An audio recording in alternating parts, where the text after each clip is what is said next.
What's going on, everyone? Welcome to Season Gaming Bitcast episode 330. We are back on this fine Sunday with yet more amazing games to talk about. And I guess semi-importantly, our wild man from Japan is back himself. The Thai guy has returned from his honeymoon, exploring Japan nude, I think. All 2 weeks, you said, right? That's right. That's right. Perfect. Yeah. It's the only way to explore it, really. Yeah, I figure that's just qualified. So, how we doing, my friend? We doing good. I say, arigato gozaimashita from the land of the rising sun. That's cool. I'm good. Yeah, I've been back for a week. My sleep schedule's mostly back to normal, which is cool. Which is why we hit you with daylight savings changes. That's right. That's right. They 7 a.m. show. Time. I hate daylight saving. We should kill it. I don't know if you guys have ever flown to Asia, but it's always very crazy from the West Coast, especially because like I experienced Sunday twice. Actually, there's a video game story involved here because like you I experienced all of Sunday, and then our flight left at 9:30 p.m. and then I landed at 10 a.m. that same day after a 9 to 12 hour flight, something like that. Like you're in the air 9 hours after experiencing a full day, and then you land and you're like, oh, it's the day I just had. But the cool thing about that was I was playing a mobile game and I had like a season pass that ended that Sunday. And at 9 o'clock, like I missed the window. I was like, oh, I didn't finish like 10 levels in the season. And then I landed in San Francisco. I open up my phone and the season has restarted because now I'm in a time zone where it's still the previous day. So I was able to finish a season pass because of time manipulation. I'm basically a wizard, which is cool. That's what I heard. A warlock. I would call you warlock. A warlock. The real whales cross the international date line just to get all those seasons. Yeah, just to get an extra day of season pass time. They're just flying nonstop. You know, they're just constant on the go. Right. Yeah. How they make up for that lost day on the way out, we'll never know. Welcoming Travis back to the U.S. Through customs, through immigration, was our lawman, our resident lawman. Almost didn't let me back in. Yeah, that's true. That's what I heard. I was actually going to say that I really enjoyed the last 2 weeks. I thought the conversations were insightful, informative, and very polite. I think everybody had a decent amount of respect for each other. I think it was a great time. And also, welcome back, Travis. Yeah. I tried to listen to one of the episodes, and I was just like, nah. Yeah, like, these guys are terrible. Yeah, I was like I don't know. Where's the jokes? Where's enough the seasoning? Yeah. I don't get it. What's the point of the show? No, but seriously, I did want to say to everybody that was on last week that I had such a good time hearing everybody's insights, hearing from different people, and I thought that was an excellent episode. Travis, notwithstanding, here or not, it would have been great with Travis. It was fine without him. So I'm glad to have Travis back. I'm glad he safely traversed huge bodies of water twice to get back to us. And I'm excited about talking about video games because I think it's been a great time to play video games. Sure has. Yeah. And we got some good feedback last week. It was really nice having 3 guys from SG join us. So shout out to Pat, Eric, and Alex, of course. And it was a good time. Real good time. So you had Alex on the show? We did. Alex was on last week. Oh, yes. My God. Terrible. What would you do without me? Have Alex on the show, apparently. Yeah, pretty bad. Oh, that's boy. Pretty bad if that's your backup. Your B bench. I don't know about that. Well, 2 weeks ago, you should tune in because it was just me and Hogue. We did a duo show, my friend. Little soft kiss on the lips. Little one-on-one, yeah. Yeah. That's nice. Hey, people pay extra for that kind of action, Cotton. That's true. So this week we have to talk to Travis about some games. We got to talk about Japan, of course. We got to talk more Monster Hunter Wilds, of course, Civ 7, Kingdom Come Deliverance 2. But we also had Suikoden 1 and 2 collection release. There's someone on this panel who was excited for it. It was not Hogue. We also have another Game of the Year contender in Split Fiction, which is our cover story this week. We got some previews of big games we're looking forward to, like Expedition 33 and Atomfall, and Tony Hawk's returning, and of course Hogue is making me, I don't really want to, but he's making me talk about Neil Druckmann, so we'll get into that as well. Nice. That sounds like me. It does. He likes to do that. His Yeah, favorite he does. creator. Before we do that, of course, Travis, we're gonna show a couple pictures from your trip here that you'll have to give us the context for as we talk through these. So let's start with the really. I mean, they're all funny, but Japanese. Let's start with this one. Let's start with this good one. This is the first one you sent me of you and D. Yes, it's one of the only photos I have of us. What's the context here? You need to give the audio description to our podcast listeners. Travis. Audio description is that I went to a kabuki theater show, and I made the mistake of telling one of the performers that we were on our honeymoon, and so they brought us on stage during the show, and it was very funny, and Dee was extremely embarrassed, and after the show we took this photo with them. Kabuki theater. Wow. It's fun. They all spoke very good English. They were maybe the only group we met in Japan that spoke like pretty good English, and I have a theory that the reason they did is because they all had big theater kid energy. I was like, oh, these are my people. These are Japanese nerds. These are people that like learned English because they watch a lot of American movies, and you know that's like their thing. So that was cool. This is me with my wife hanging out. Yeah, with some kabuki performers. Okay, did a pretty good job. Yeah. Next is a different tone. Really? Oh yes, this is us at a. My wife does not like haunted houses, and I found a Japanese haunted house while we were there, and insisted that we go. And it was really bad, really low budget. They had like a story that we couldn't understand, obviously, because it was in Japanese, which is very funny. And then we got the idea, but yeah, lots of rubber creatures crawling on the floor. I don't really understand what the story was supposed to be, but it was I was laughing the entire time, and Dee was somehow still scared, even though it was not at all scary. Nice. It was very funny. I forgot. What is happening to the girl behind D there? Let's see. Yeah. One of them has a bunch of needles in her face. Okay, yeah. I don't really understand how that was part of the story. And the other one, I think, just melted at some point while they were making it. But that wasn't part of the story. That was just bad prop making. Honestly, like the lowest budget haunted mansion I've ever been in. It was very funny.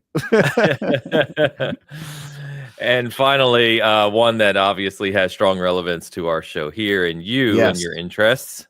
I did want to share this, which is me hanging out with our boys, Phoenix Wright and Miles Edgeworth.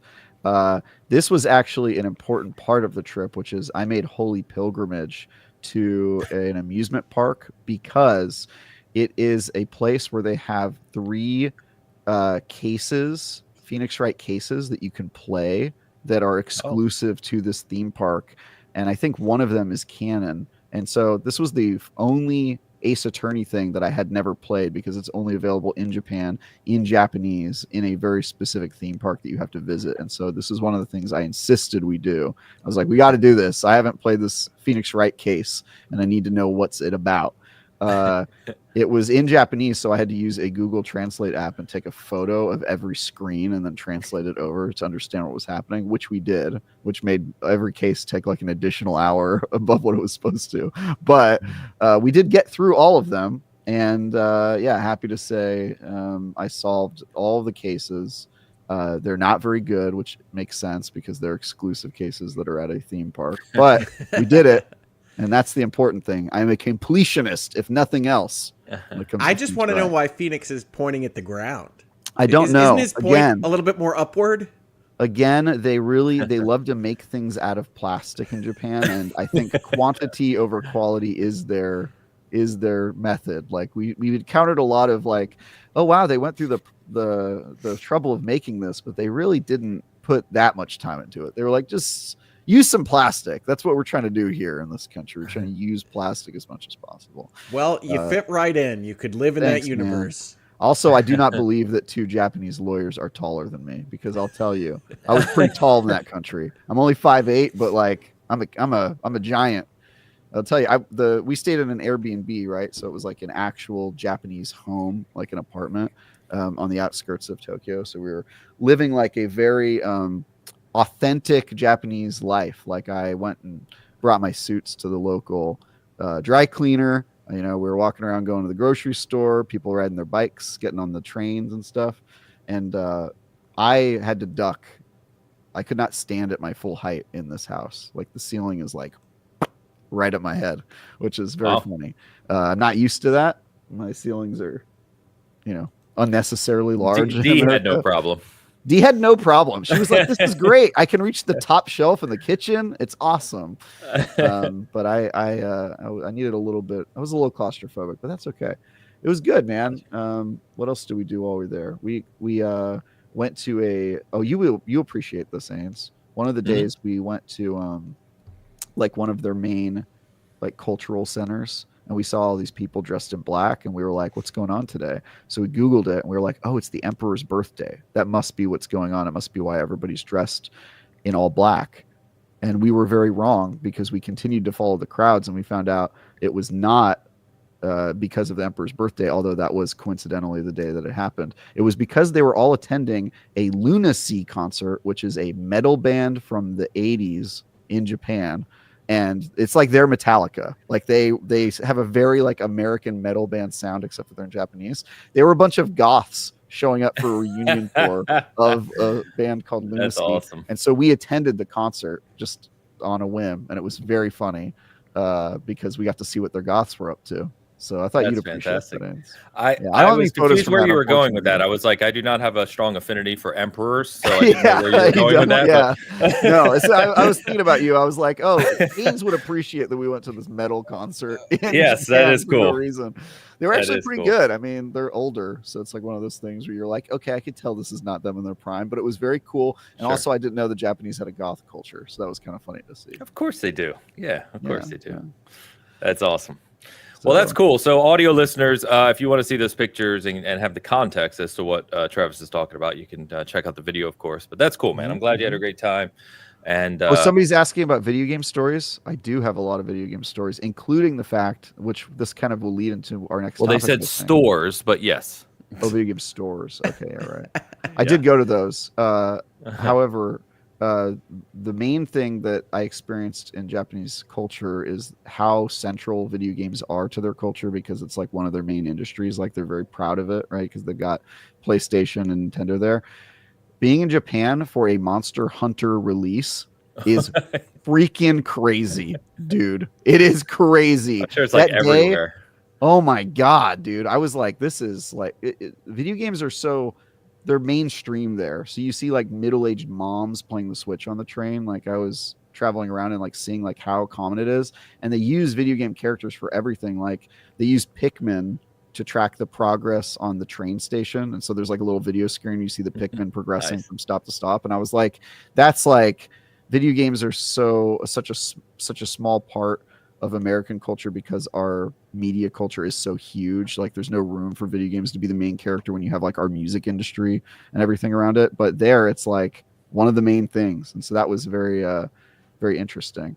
I've been to Japan before for TGS. This is my 4th time in Japan, but this is the first time I felt like I just like lived there for a little bit, got to hang out and live the way they do. And it was very interesting. But yeah, dude, Japan during a Monster Hunter drop is pretty nuts. Very intense energy there. They really like their Monster Hunter, let me tell you.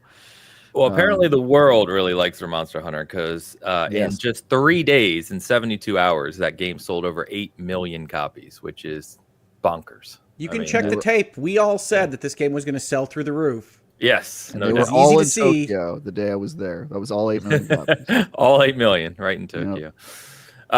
Well, that's awesome. So glad to have you back. I'm jealous. Tokyo and Japan and Australia are my 2 continued bucket list places that still on your list. Yeah. Still got to get to. I've been to Tokyo, but only flying through to go to the Philippines. We've talked about that, so that doesn't count. Where'd you go to the Philippines? For work many years ago. Nice. Me too. Yeah. That's also the only reason I'm in the Philippines. Okay. Yeah. Yeah, Philippines that's a whole nother conversation. Philippines is wild, dude. Yeah, no doubt. But awesome. Let's get caught up on this too. We've got a Googleman super chat, of course. And Travis, you're back to reading. 81, 10 euros. Daylight savings is complete. Bull poop, not bull pup. Cattle excrement. Video games. I must correct everyone here. It's daylight saving times. What? It's daylight saving times, not daylight savings. People say daylight saving. Daylight saving times. Yeah. Oh, the S is on the wrong word, huh? Yeah. Okay. Or you could just call it daylight saving. Either way, it is bullshit. We need to get rid of it. It is. It is. Yeah. We've tried to make it permanent, but the government would have to do that, and they're pretty. I don't know. It seems like it had like unanimous support at one point. I was just like, yeah, that makes sense. Everybody hates this. Let's get rid of it. But it didn't happen. I don't know why. Not yet, anyway. I don't know. I think it might happen. It's just one of those things that nobody cares about enough until it's happening. When it happens to you, everybody's annoyed, and then they forget about it because there's bigger things to take care of. Yeah. Spring Forward is a tough one for people, and I do feel bad for like international viewers who are like, we're on the wrong time. Yep. It's weird. Yeah. In fact, Ade, shout out to Ade in the chat. He just said early start today. Nope, it's just our stupid daylight savings time that we're talking about, or daylight saving times, apparently. Thank you. Sorry, that's one of my pet peeves. Right. I really don't like the daylight. I don't like the S at the end of savings. That sounds weird to me. You have a what are the savings? Yeah, about Google. the meme for this. Apparently, yes. Googleman, thank you as always, and shout out to the legendary Vintage Willow for gifting 5 SG memberships at the top of the show. I saw Alex got one. Now I can welcome him back to SG. I was getting ready to kick him out, but he saved. He got lucky. So, thank you very much as always, Willow. Appreciate you. Absolutely. And thank you for the super chat post show recently as well. Super chats post show. That's amazing. All right, I hear that this is a video game show. Is it? Rumor. It's a rumor going on. Wait, we got one more thing before the video games. Talk about daylight saving time. We also have Tides picks, of course. I cannot forget Tides picks. So this week, in honor of Split Fiction, I believe, which originally my mind went to Tron. Yeah. Yeah, we're on the grid in these. Yeah, here we go. Nice. Oh, dude, we're all Chads in this. Yeah, we're all always them dudes here. Oh, dude, this is like three dating options in a Tron game, dude. No doubt. I don't know. Hogue always gets. Well, I mean, Hogue got the best glow up as usual. He looks like he's about to shush a woman in a library and then kiss her on the lips. So, I just like how my headset is always part of my head. Yeah, it's just like it's integrated. Yeah, that's how I view you.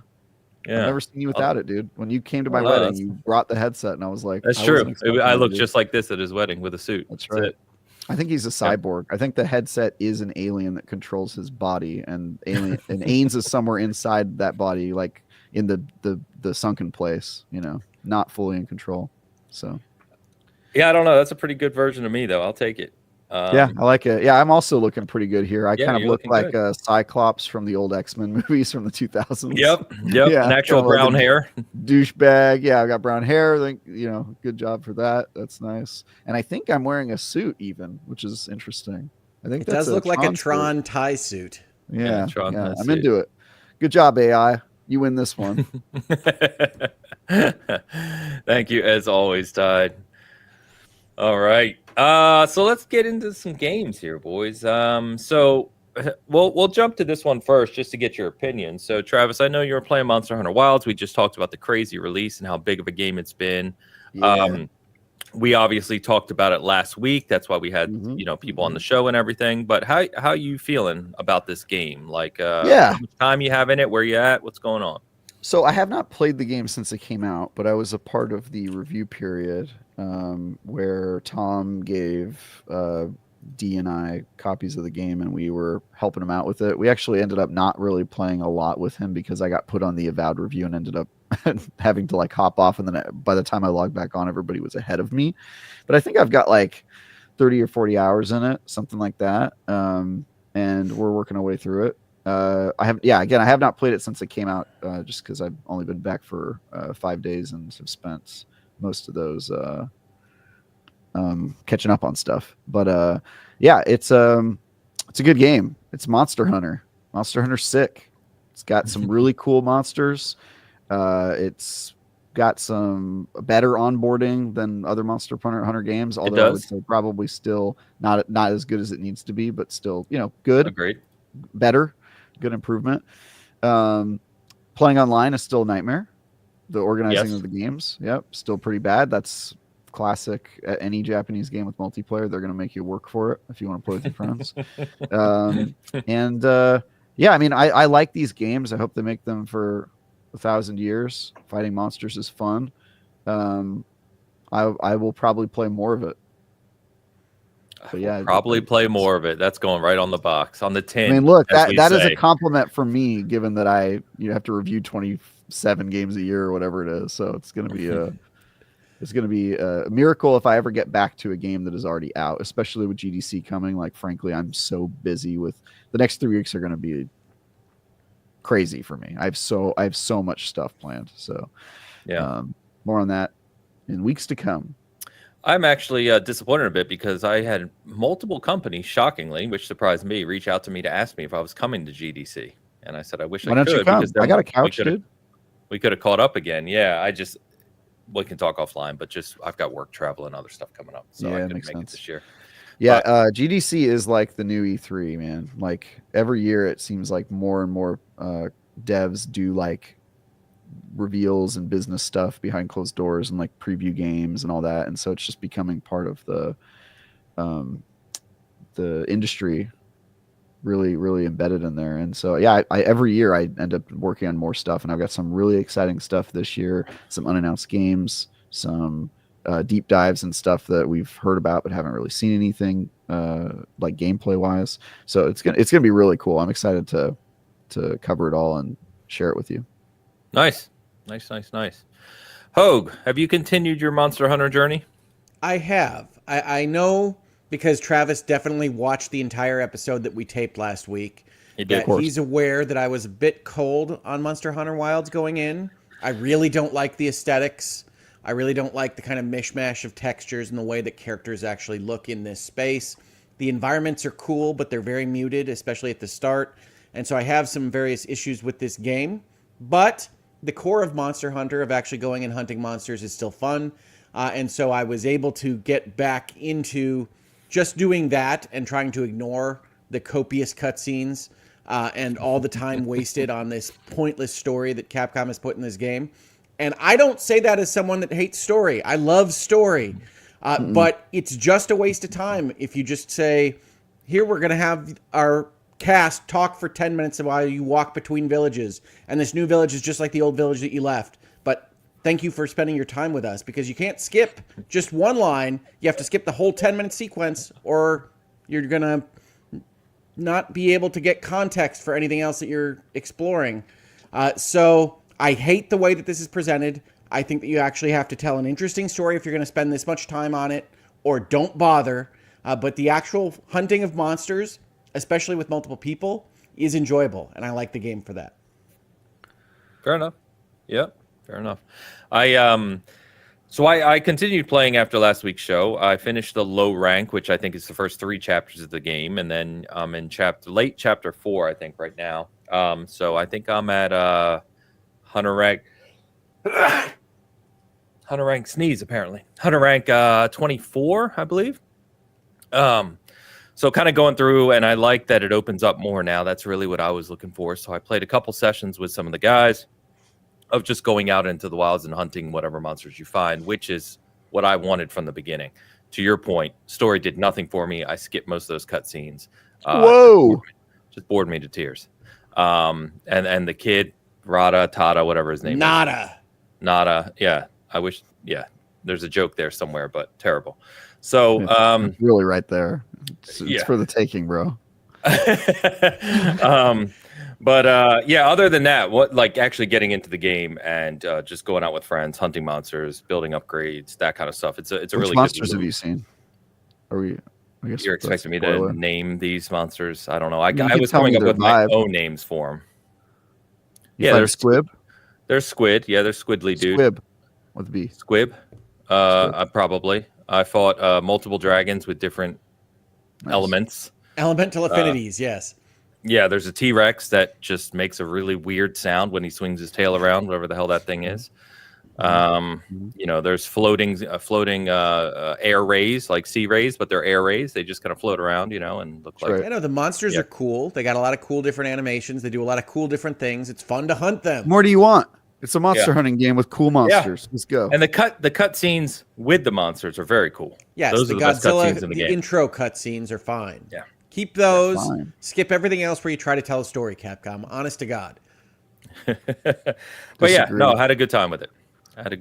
So I'm looking forward to continuing. I like, I've talked to some of these guys like Pat and Elu. He's also known as Elu, who play this game endlessly, and they're quick to call out. This is just the beginning, right? They'll support this game for years. Going to be a lot more content to come, and it'll just grow and grow. Yeah, and that's why I'm not too hard on this whole story cutscene situation. Is that I know that that's a blip by the time you actually get to play the game, but it feels like an unnecessary penalty that you have to get through this garbage in order to get to where you want to be with the wide open world and hunting monsters together. Yeah. Now that I'm there, I'm much happier. So, selling like bonkers, we knew it would. So good for it. It seems like most people are happy with it. I know some of the really diehards were complaining it was too easy, from what I hear anyway. Again, the story is easy. Gets harder. Yeah. Later on. Yeah. Well, I think the entire system is a little bit less technical than it used to be, or at least is less technical than I remember it. So it does have a certain amount of quote unquote easiness insofar as you're mostly running up and hitting them. It's not as nuanced as maybe it used to be. Yeah, I think I would call that approachable. Most of the difficulty of Monster Hunter comes from its unapproachability in previous games. Like, there's just a lot to learn. You have to really dig in and play it. It kind of reminds me of that might be true, but when you flatten it that much, you maybe lose a little bit of the flavor.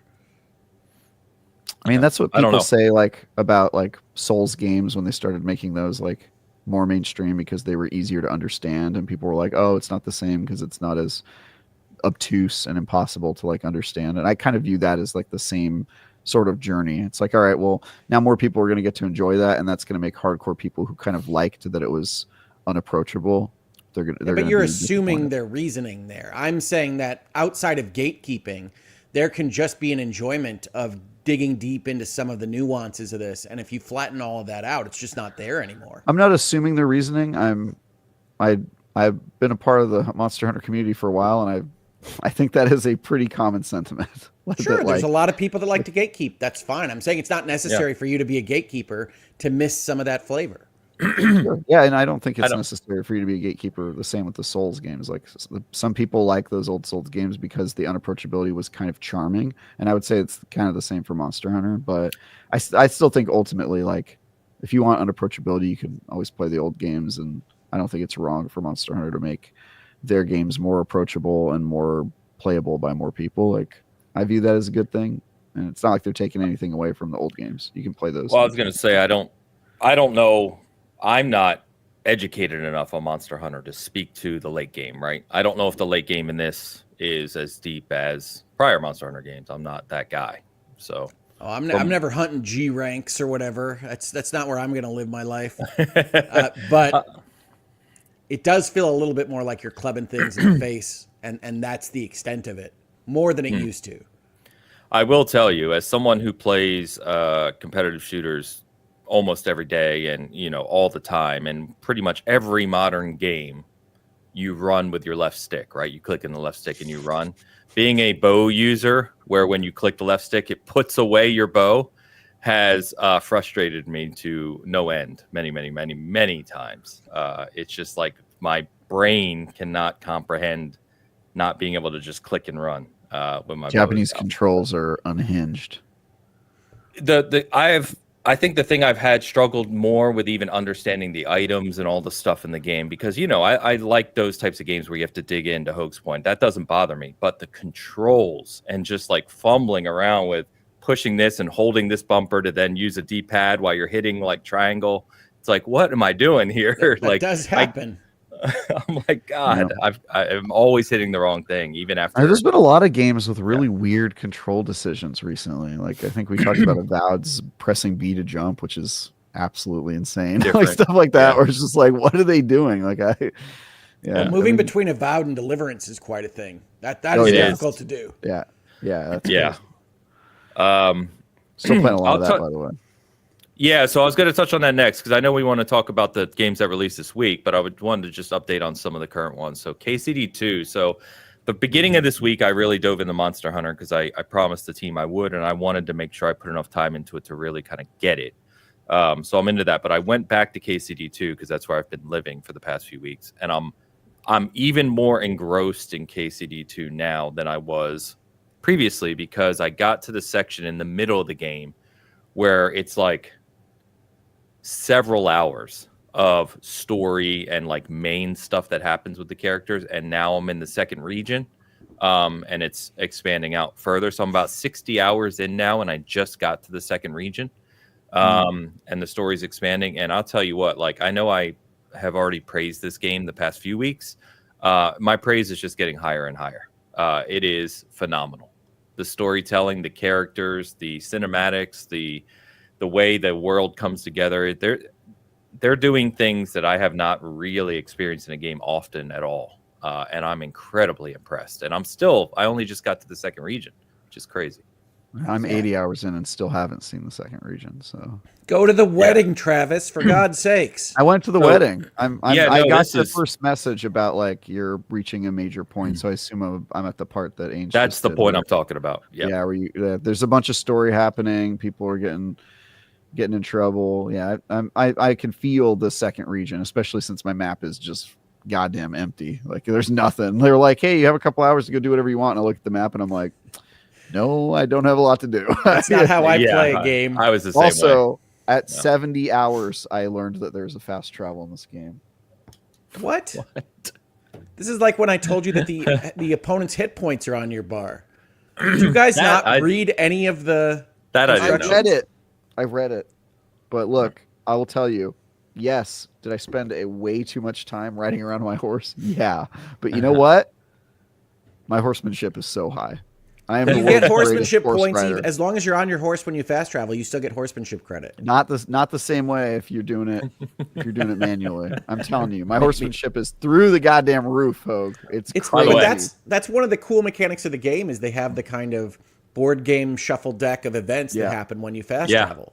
But if you ride around, you find those events about 3 or 4 times as often. Like I would try. There's like all these missions where it's like, yeah, just casually go to that other part of the map. And every time I saw one of those, I was like, God damn it! Like I'm gonna have to ride all the way over this. It's gonna take forever. But then I would find like 4 or 5 things every single time that stopped. I love watching my little guy go down the dotted line. It's great to have it, especially now when there's nothing left on the map. There's basically no mystery. I kind of discovered fast travel at the right time, but dude, I know the map like the back of my hand. If you were like get to any town from any part of the map, I'm like, I know exactly what roads to take. I know what parts of the wild to not go through if you don't want to fall off a cliff.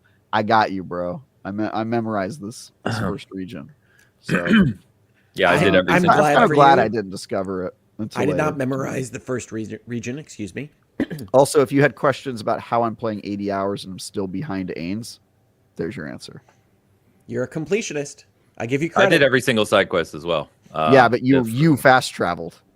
That's here and there, not all the time. Yeah. Travis is probably detailing each and every place where a plant grows, just to understand where to make his alchemical solutions. I got all the locations. I know where to find it, bro. I'll show you where to find your belladonna. I will say there's a quest where you can get an option to get a much better horse. You can obviously steal horses and stuff. Let me just say, stick with Pebbles. Pebbles is your horse. Oh, I did not stick with Pebbles. Oh, why would you stick with Pebbles? It's so bad. Because you level it up or what? If you have friends, like Pebbles, you support your animals. The game has a secret that after you ride a certain amount with Pebbles, it becomes best horse. Wait, really? Yeah. No way. That's cool. Yeah. I did not know this, by the way. Someone in our SG Discord told me that, and I looked, and I happened to be like 1.5 kilometers behind the distance you have to ride with Pebbles. So literally this morning, I was riding to the next quest in the new region, and I got it. The perk pops up, good old Pebbles. And I looked, and the stats are like 3 times as high now. Yeah, it's real cool. So, And the funny thing, to be honest with you, early on when I did that quest where you can upgrade your horse, because Pebbles is from the first game. So I'm just weird. Like I literally role play these games. So literally when they gave me the option to get a new horse, I was like, no. I was like, Pebbles is my horse. Like I'm sticking with Pebbles. And I went back to pick up Pebbles. I convinced the guy to do it, and then I looked at Pebbles' stats, and I was like, ooh. Yeah. Ooh, thanks. And then when they offered the better horse at the castle, even that horse was worse than the one I had. Honestly, crime really pays. Are you a horse thief, Travis? Oh my God! Yes. Pay, yeah. Crime. Oh my God! Am I a horse thief? If I like your horse, I'll kill you. Dude, that's the best. That's the best part about KCD is you can play it that way. It's amazing. Dude, I do crimes in KCD. I'll be sweet to you, and then I'll steal all your stuff. I don't care. You'll never catch me. I'm a creature of the night.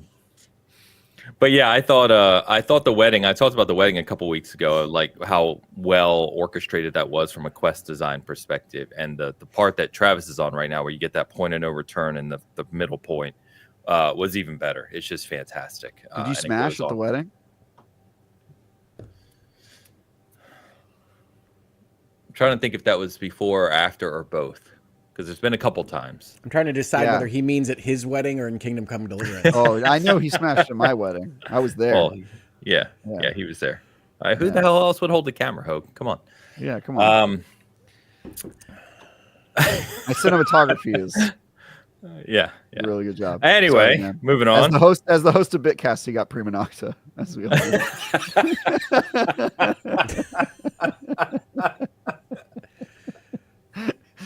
It's a very weird successor to Braveheart. Oh, that caught me off guard. Wow. It's a lot of pressure. Yeah, it really is. All right, let's move on from KCD 2, but seriously, play KCD 2. It's phenomenal. It is fantastic.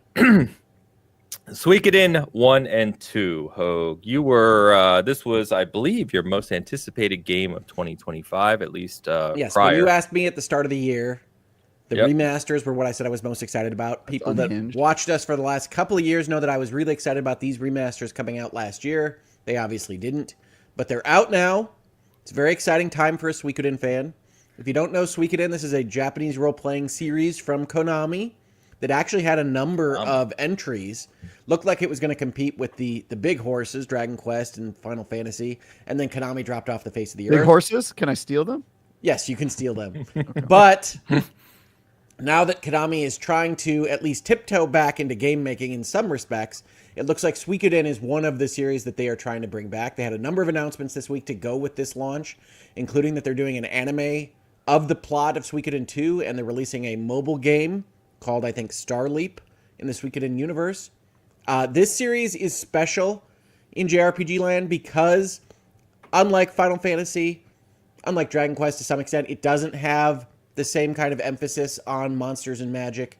It is really focused on kind of interpersonal government issues, politics, if you will. You're going to be a part of a liberation army, a revolution against an emperor, and you're going to be putting together 108 different characters to be in your party. Not all at once, but you're going to start a base. You're going to have your base have chefs and things that you found across the world, and you're going to have people in your army that are going to fight for your liberation.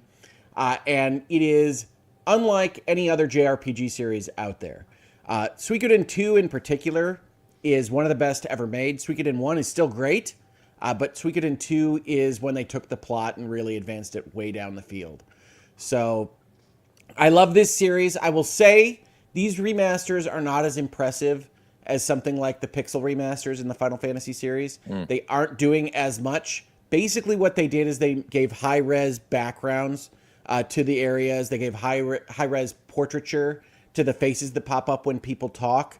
But the graphics of the characters themselves and in battles and things weren't really upgraded that much to as far as I can tell. I have not gone into the behind the scenes or anything to go into what they've done. But there's definitely improvements to the backgrounds. It does sometimes look like you're a pixel character on like a mobile game background because of the high-res versions of them. But I love these games. I'm so happy to have them accessible on a platform that I play right now. And I highly recommend anybody that's interested in either the history of role-playing games, in doing something different in the Japanese role-playing games, or in supporting Konami in getting out of the pachinko machine business and back into video games, to check out Suikoden I and II.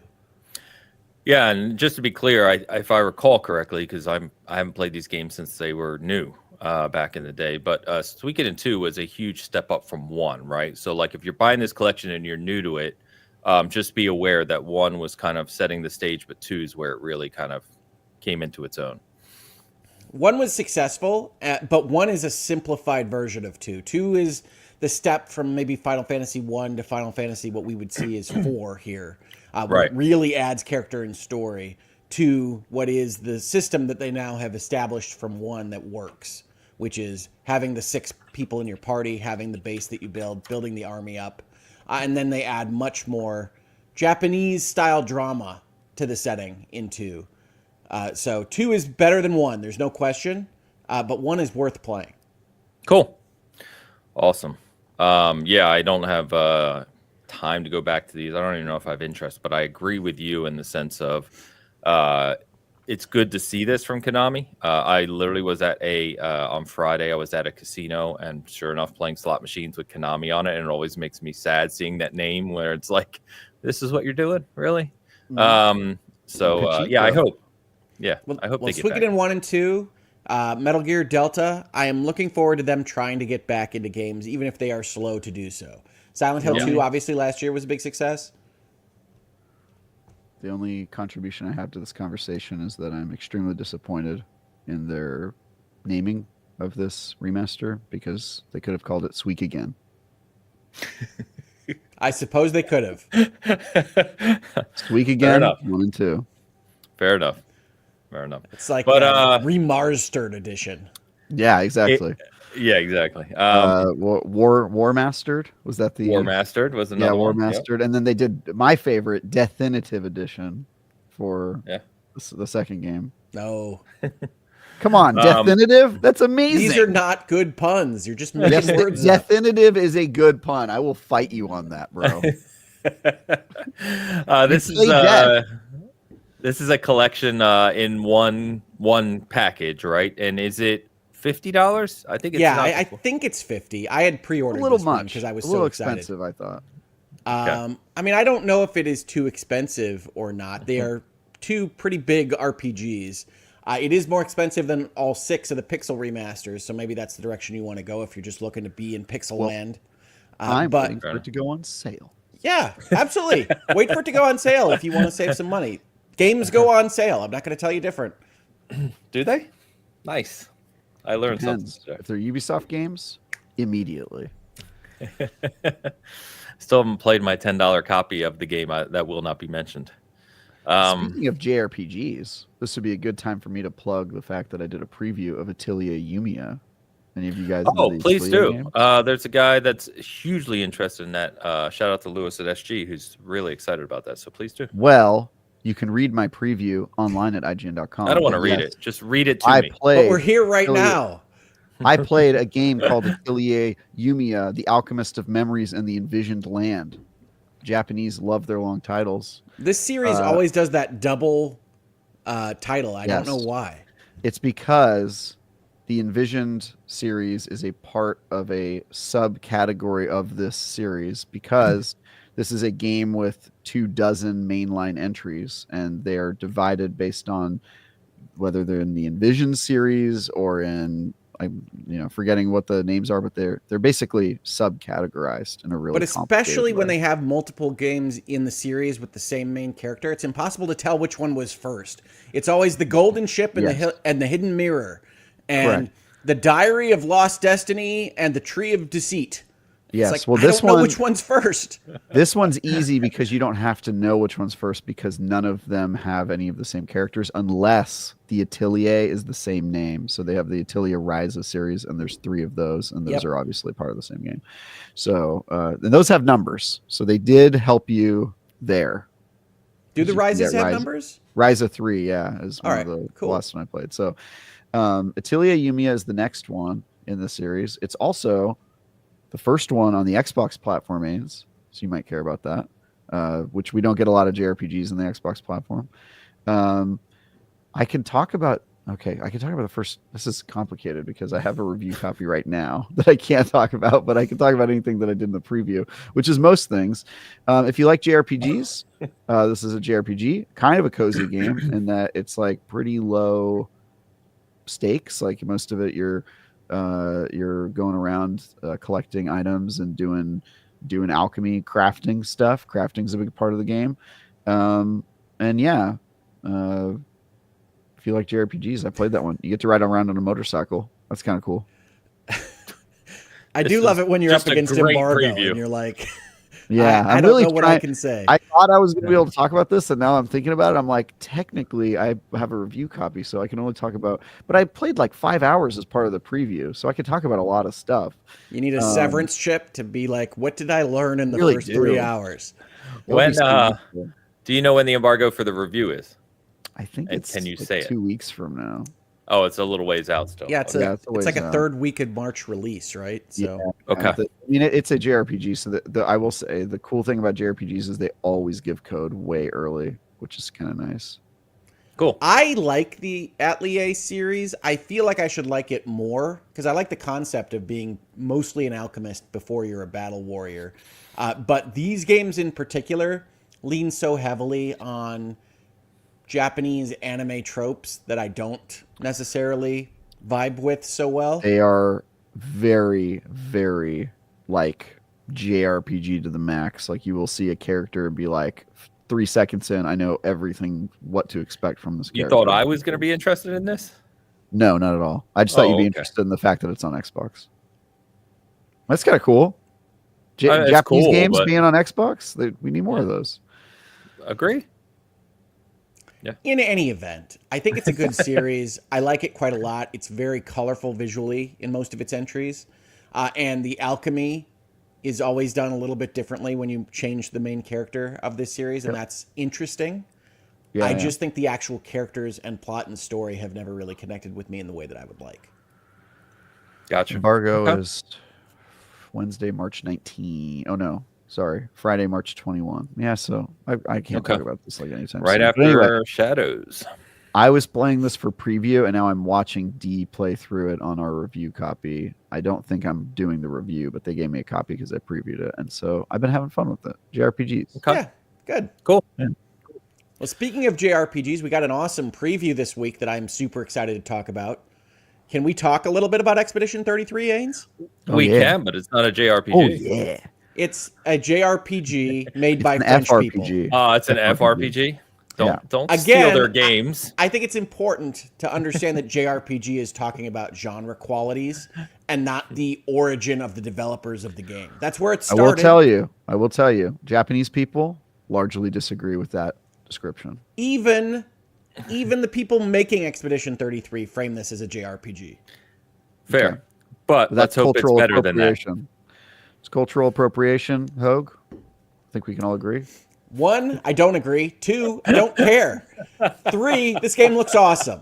It does. The previews are glowing for this game. The previews are nuts. I was already excited about this, and there are a lot of people that aren't deeply into turn-based role-playing games that came away from that preview excited about what this game is doing. So I'm even more excited now. This has been a crazy start of 2025, and I'm super excited about Expedition 33. I think I can manage to piss both of you guys off by telling you that I once previewed a Dark Souls game, and From Software described their games as JRPGs. Yeah, because they're RPGs from Japan. I understand why they would want to do that.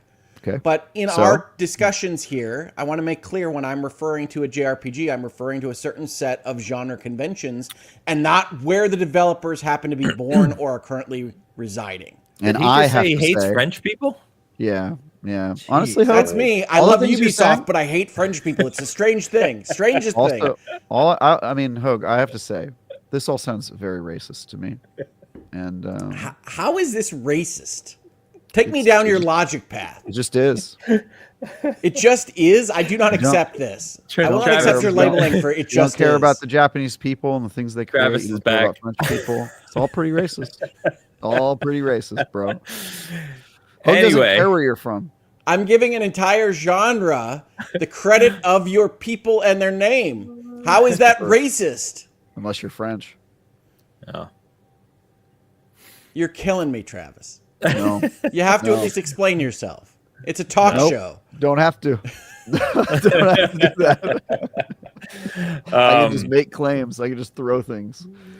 But yes, the previews for Clair Obscur Expedition 33 do look incredible. I'm very, very pumped for this game. I think it's fair to say, to your point, Hogue, jokes aside, from a JRPG design perspective, this is the game that I am easily most excited for in that vein, because I think it's going to do enough other stuff or different than I would typically consider JRPG tropes to really interest me. But it looks like this team really knows what the hell they're doing, and they knew what they wanted to do with this game. It seems like the design is very focused.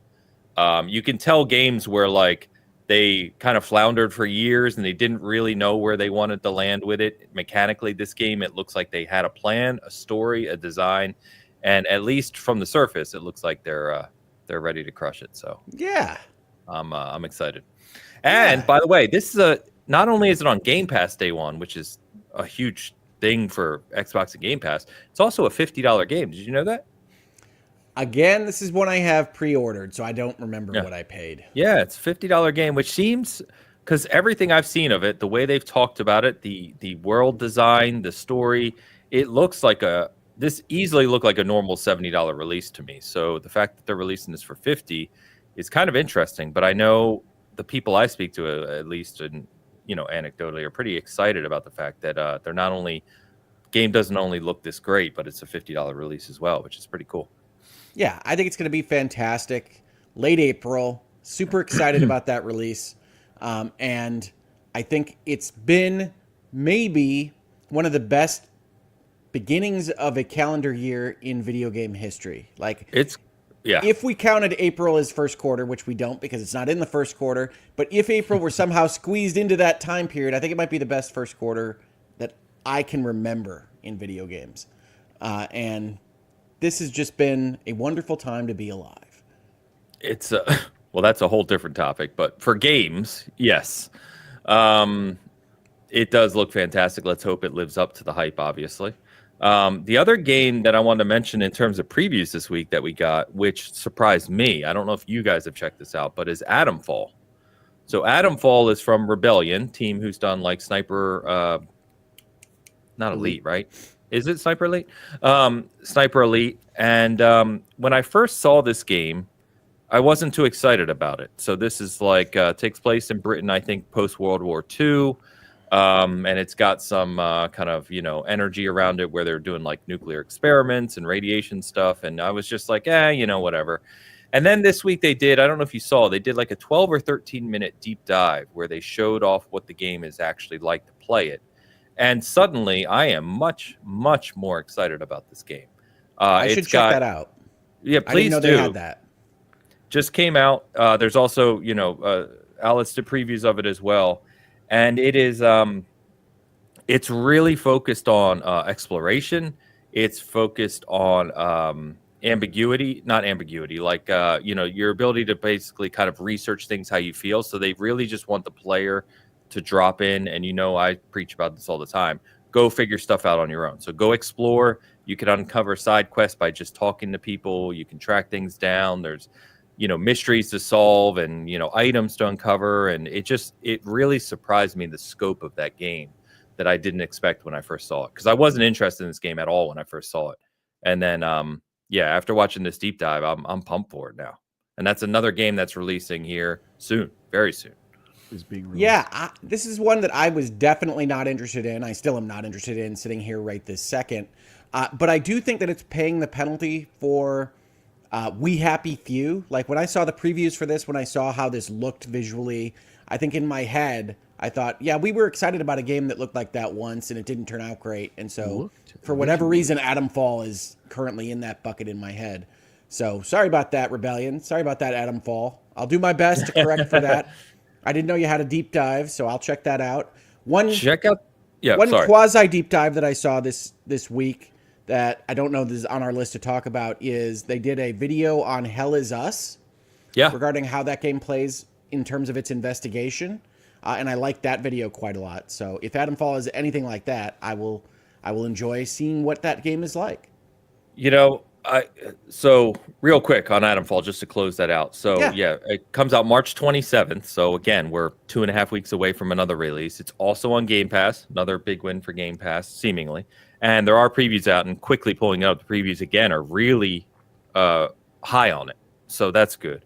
Hell Is Us is another one, to your point, where when I first saw the trailer, I was like, oh, that could be interesting. And then they did a exploration, 7-minute video this week. Yeah. That looks fantastic, too. I was like, good Lord, we're living in the best timeline of games right now. That's for sure.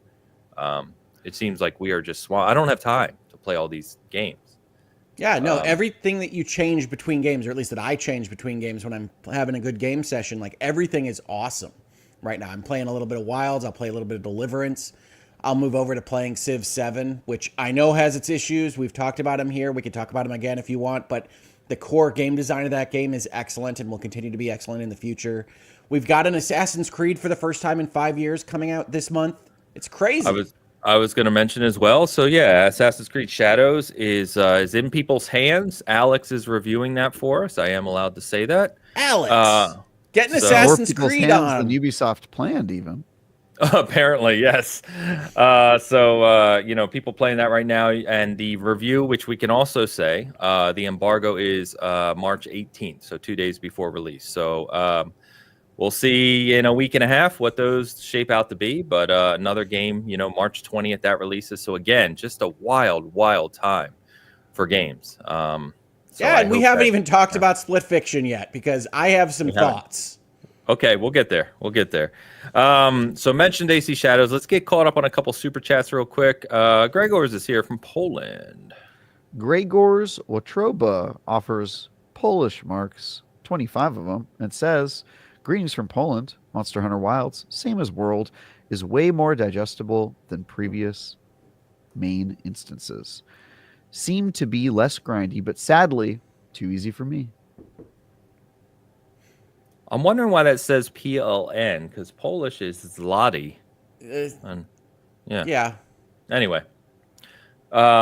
Regardless, thank you, Gregor. It's good to see you. Hope you're doing well. Same as World, way more digestible than previous. It is. It's definitely the Monster Hunter that I've gotten into for the first time, so that's good. Mm-hmm. Seems to be less grindy. And the grindiness is a real shout out, because, man, Monster Hunter games can be way too grindy. Like, when I fall off, it's because they want me to run around and pick herbs for 14 hours, and I'm just like, no, not doing that. Yeah, if Wilds eventually goes that direction in the late game, where it's just like, to fight a monster, you got to spend 10 hours prepping. You just got to get that 0.2% drop. You got this. It's just 100. You just got to get them 100 times. Go for it. Yeah. Then, you do that in a game like, I'm not saying Wilds does this, but you do that in a mainline AAA game like this. It starts to feel like a free-to-play game to me, where they purposely try to get you to keep playing and doing daily challenges, and you lose me real fast. We call that live service, sir. They do. Travis especially. Yeah, no doubt. Gregor, thank you, my friend. Hope you are doing well. Shout outs. Let's see, we got Sard as well. Sards has been a member for 14 months and writes, that's nothing. Look up light novel titles. This was about the titling when we were talking about the Atelier series, and I do love those novel titles. Like, I was once a prince that became a slime and then kissed my sister. It's like, okay, sweet. Were you? I didn't know this about you, Hope. That's right. Clip it. But yeah, those titles are hilarious. I love those. Man. You guys seen that anime, that time I got reincarnated as a slime? Absolutely not. No, but you talked to us about it before. Oh, have I? Yeah, good times. Wow. Shout out to Sard, who has a preview up, by the way, of a Eldritch horror game called Roots Devour, which you can find on the site right now. And then we have Herman Holst, just hanging out with us today. Herman Holst offers €5 and writes, thank you, Travis, for protecting me from the evil lawman Hogue. He's so mean to me. Agreed, Herman. Just because your name's Herman doesn't mean you're not human. Am I right? You are very right, Travis. Yeah. And I think that Herman Holst here in our comments knows for a fact that I have never been mean to Herman Holst. That's not true. False. I just think False. Sony PlayStation is maybe not being as directed as well as we would want for their first party studio output. Herman, I stand with you. Don't listen to Hogue. I think Hogue said something negative about Herman's leather jacket that one time too. I'm pretty sure. We need to protect Herman. Yeah, protect Herman at all costs. I like the picture there. Wearing the crown with the glasses. It's good.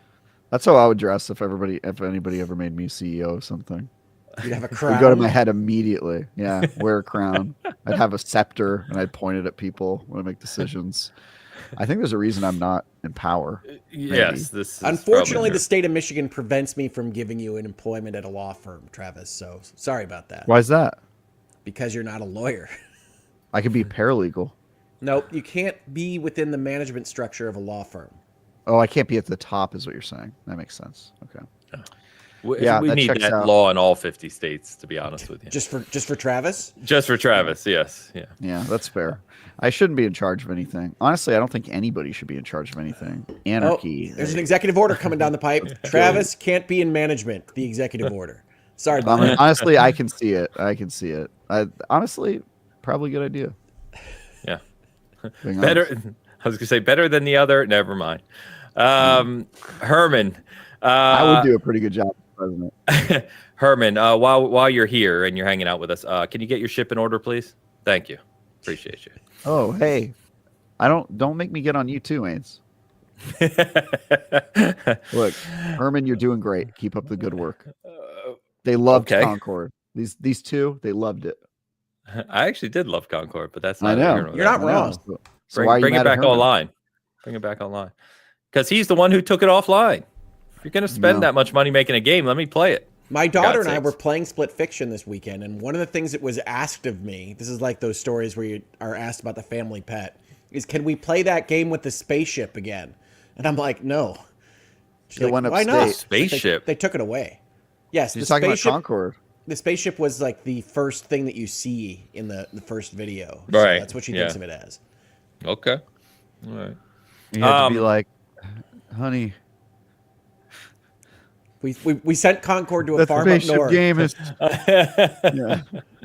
in a better place. But thank you, everyone. Let's go ahead. You kind of segued us there, Hogue. So we got the latest release from Hazelight Studio.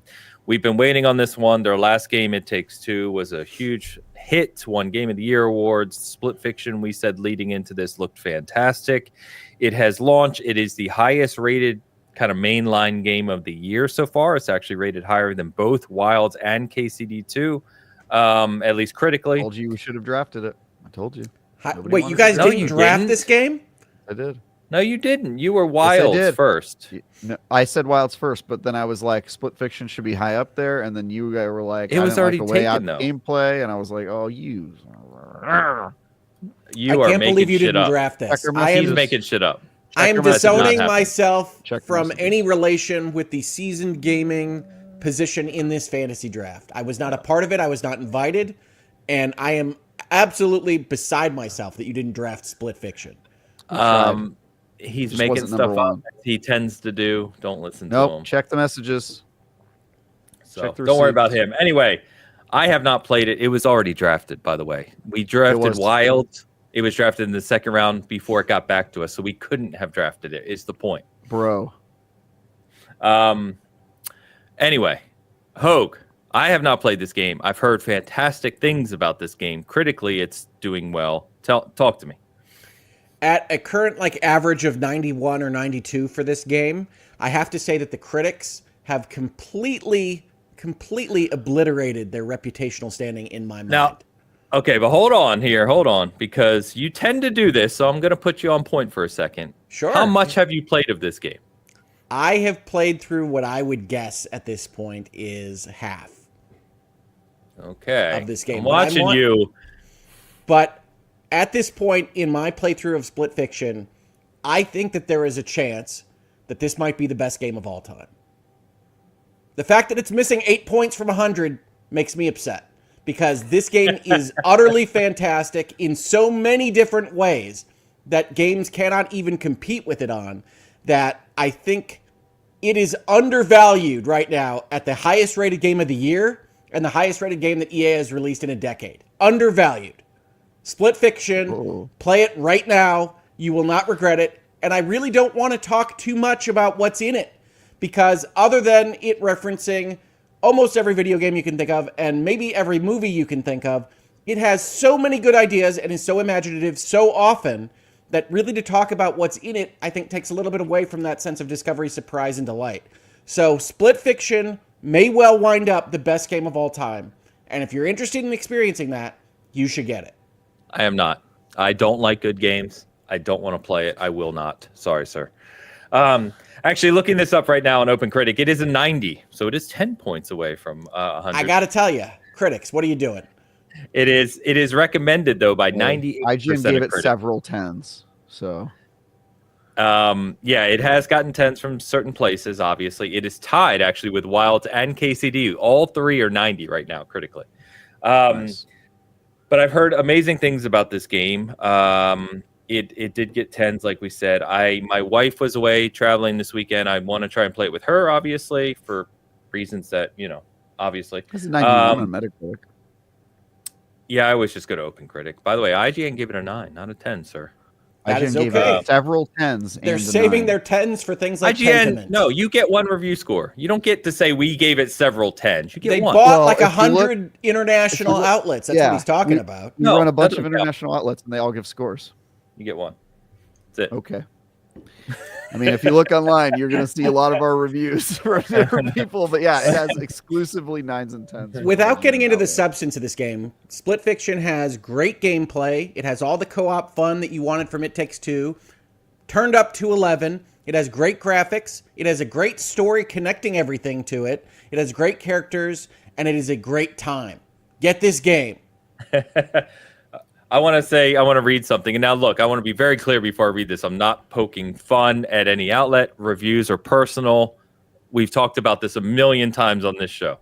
So don't take this to heart. But Digital Trends reviewer gave it a 7. Said Split Fiction is hokey, muddled, and needlessly self-defeating.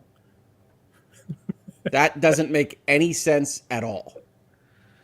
It is. I just love how reviews can be so different, from person to person. It's just not, though. I mean, like that. I mean, that is not my experience with this game at all. It is a purposeful design made by a team and project lead, it would seem, that knew what they wanted to do, accomplished it. Its performance is great to go with its great graphics. It is a good time every time you sit down to play it. The most difficult thing to recommend for this game is that you need a person with you to play it, right? Like that's the blocker for some folks. But the design is so excellent to use both people and different powers at the same time that I think it's absolutely integral to this working the way that it does. But I understand when I recommend it to people and they say, well, I don't have somebody to play with. What am I going to do? There's nothing I could tell them on that score.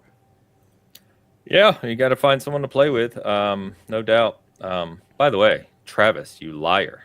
There's 3 IGN reviews on here, and none of them are 10s. So you better get your people in check. Which are you on? OpenCritic? OpenCritic. I don't know why you do IGN OpenCritic. Italy, they never...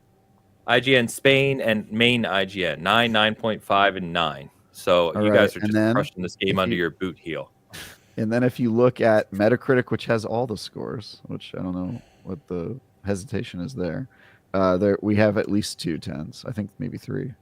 The reason, in all seriousness, the reason why the community uses OpenCritic more, Metacritic's far bigger globally, no doubt. The reason why a lot of people use OpenCritic is because Metacritic, their weighting system is really odd, and it gives certain opinions on people more weight than others, which really shouldn't. So yeah, I don't really know how that works, but I do know IGN gets preferential treatment. IGN Portugal gave it a 100. Nice. IGN Brazil gave it a 100. Yeah. So, now you're just making stuff up, but making up countries. None of those are real places. Yeah, no, I'm definitely buying this game this week. My wife comes home tomorrow, so I'm excited. Hopefully she can. Let me ask you this, Hogue, because my wife struggles. She gets motion sickness in 3D games, which most games are obviously 3D now. But from what I've read about this game is the gameplay itself and the different, it has all sorts of different kind of game styles in it, but is very easy to pick up and play. It's not overly complicated. It's not overly complicated at all, but it is at a difficulty level that's maybe one notch higher than It Takes Two. So depending on how you proceeded through that game, it is one notch more tricky, I would say. It doesn't mean that it's like absolutely killer. It's not a Souls game. You don't lose a lot of progress for dying even when you both die at the same time, but you may die more than you did in It Takes Two. Okay. I don't mind dying. It's just, curious to see if she can play through it. If not, I'm just going to have to grab one of you guys or someone from SG to play it with me. Because I will, as soon as I finish it with my daughters, I will happily play it online with anybody that needs a buddy to play this game, because everybody should experience this. It is fantastic. Awesome. Well, Travis, I assume you haven't touched it yet, given you just got back. Are you and D going to play this? We're playing it today. Nice.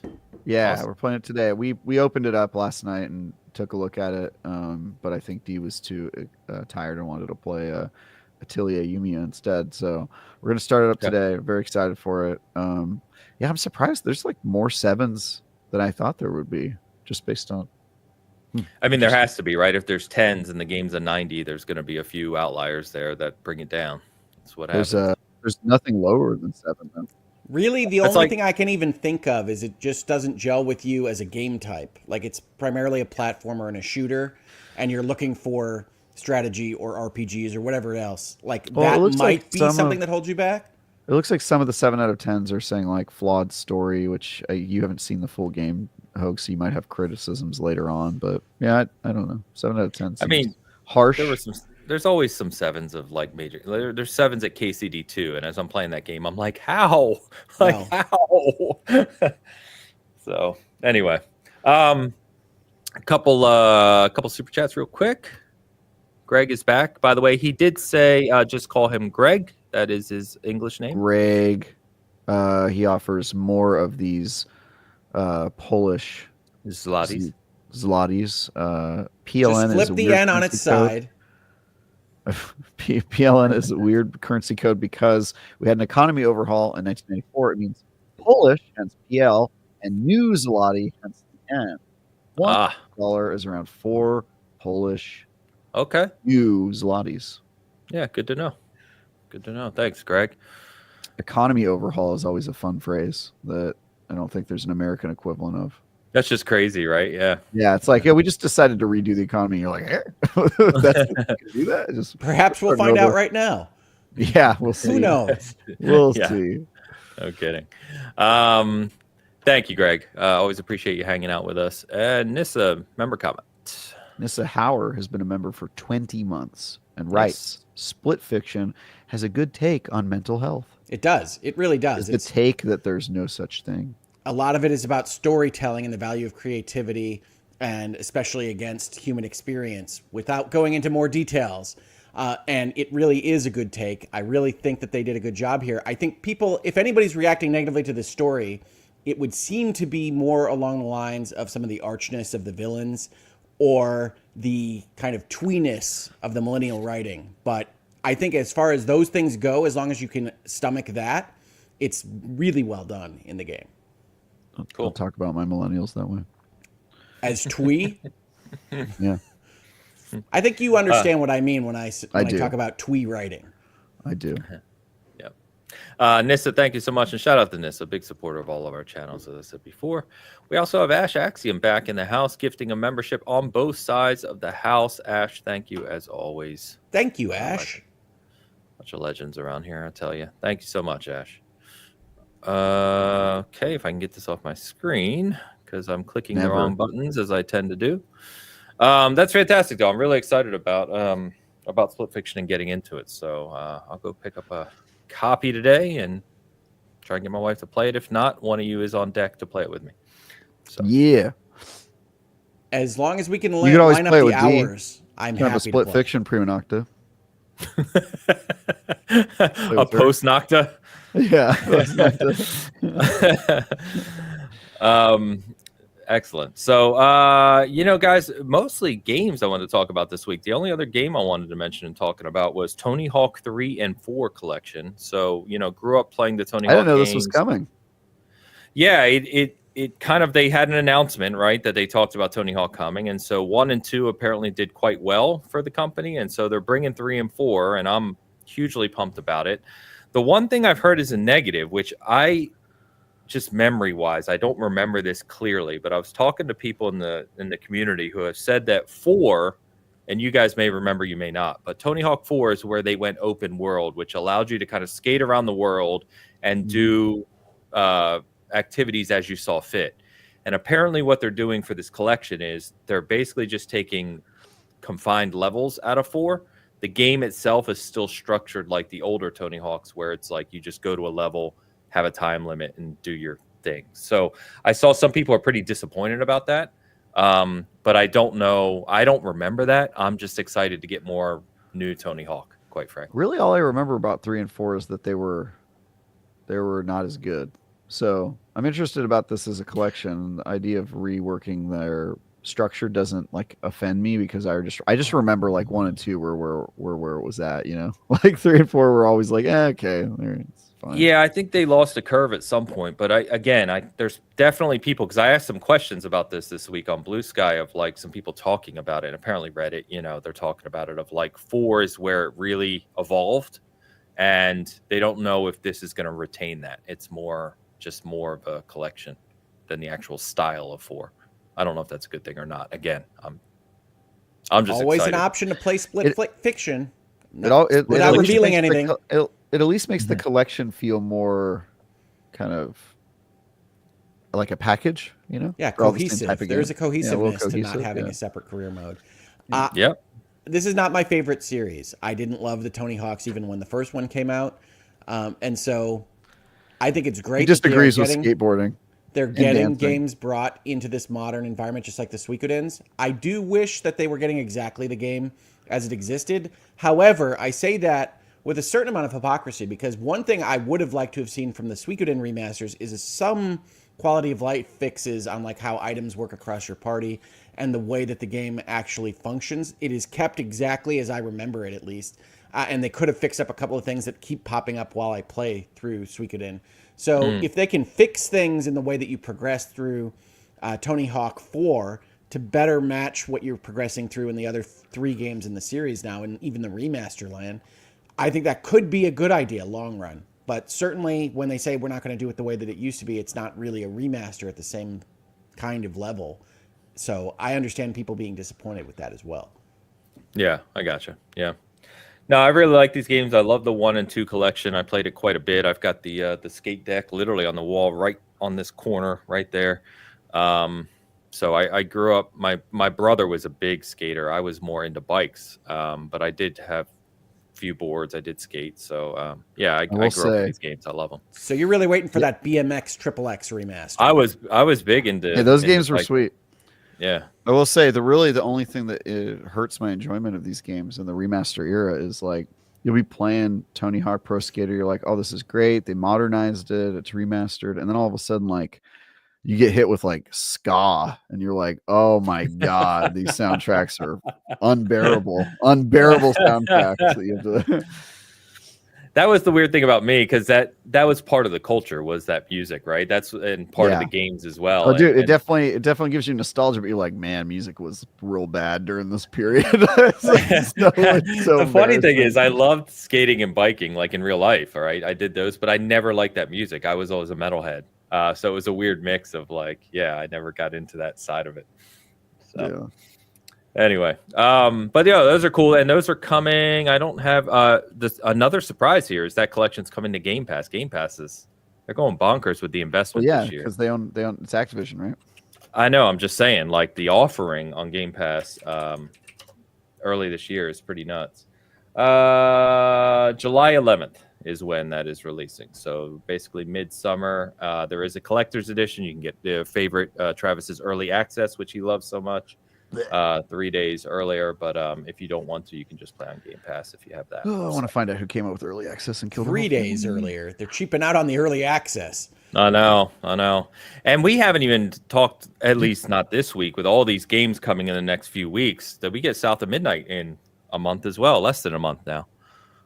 3 weeks, basically, till the early access version releases. I think I'm going to be taking Shadows straight through to Expedition 33. I don't know how South of Midnight is going to fit into my timeline there, but just as a guess for my personal kind of gaming. Yeah. Never spend time on Assassin's Creed that could be spent on another game. I love the Assassin's Creed series. I have said that in this space and in others. I love the historical tourism. That's fine. I love them too, but never choose them over another game. That South is of Midnight I've got time game. Here's the thing. It's South of Midnight's job to convince me to turn on the different game. It has not done so yet. It's your job to know you're never going to get anything new or interesting in Assassin's Creed's 18th game.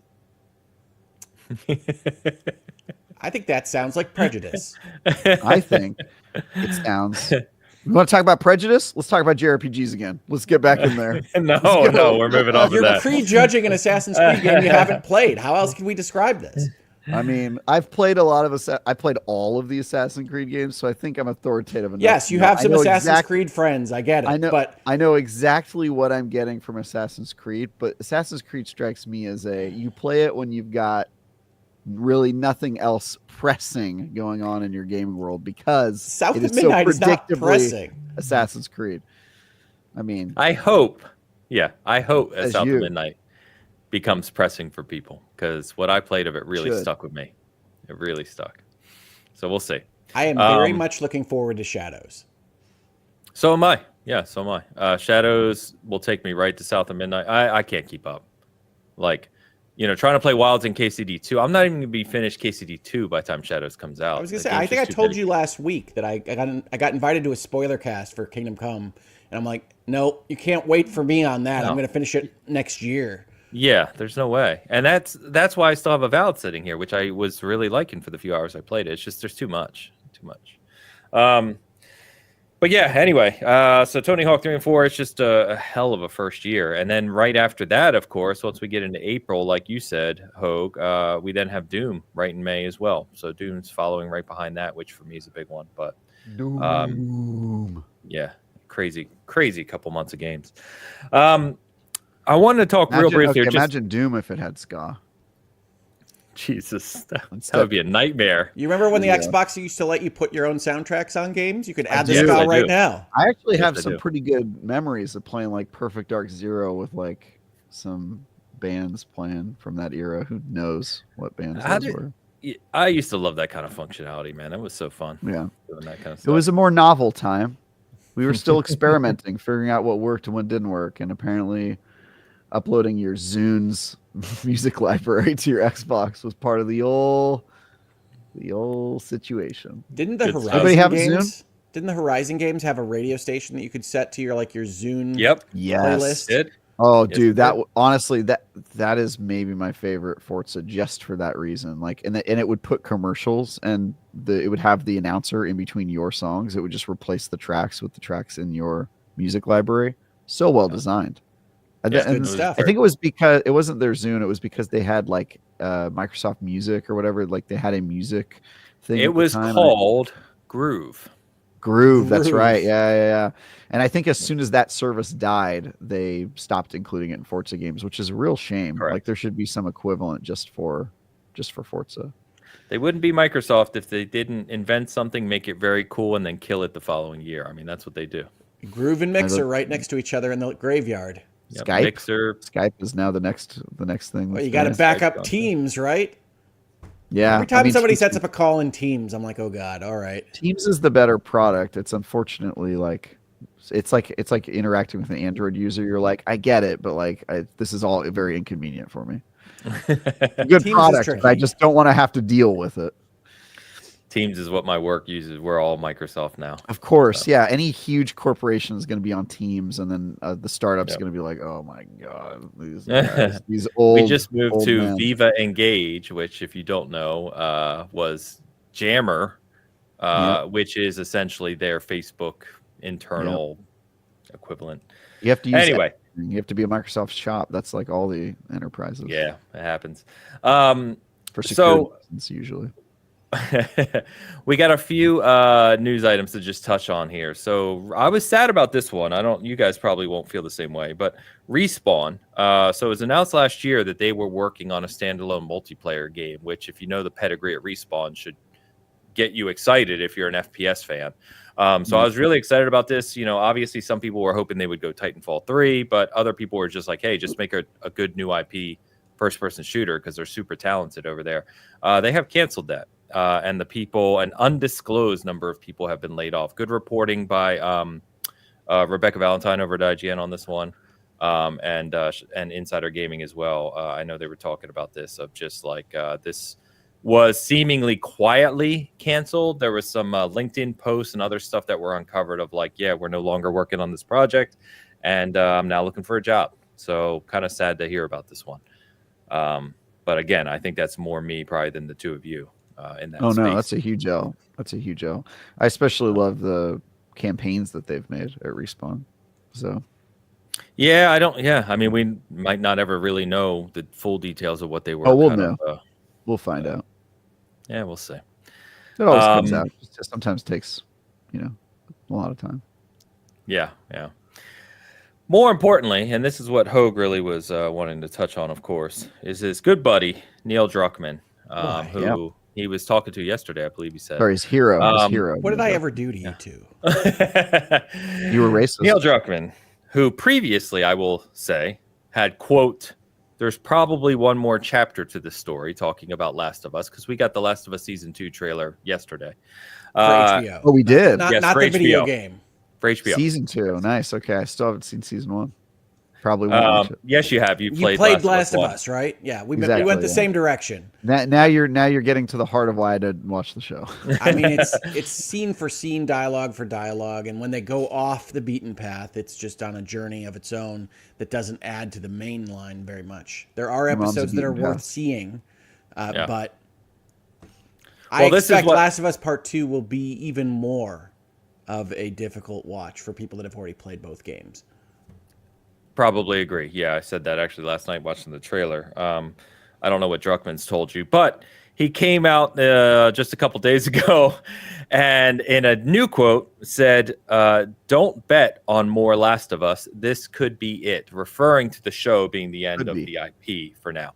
So, Hogue, we were talking prior to show start here about this a little bit, and you seem to think that, all jokes aside, he could be just making these statements to kind of drum up community support as a show of interest in the IP itself.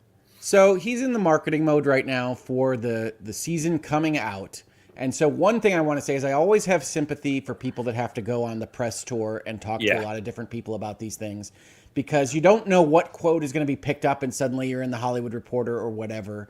I think that Neil Druckmann saying don't bet on more Last of Us is legitimately saying we don't know what our future is. They're clearly working on Intergalactic at Naughty Dog right now. But in context here, I really think that it's said that way because if you want more Last of Us, you're going to have to tell the overlords at Sony, because Sony is clearly going through some stuff in making video games. And so you need to tell them that you want that in the future, because we spent a lot of their money making an online game that they scrapped. Hopefully Intergalactic is a success, but we don't know. And so this might be the end for The Last of Us. We might be making Jack and Daxter for our foreseeable future if that's what Sony desires.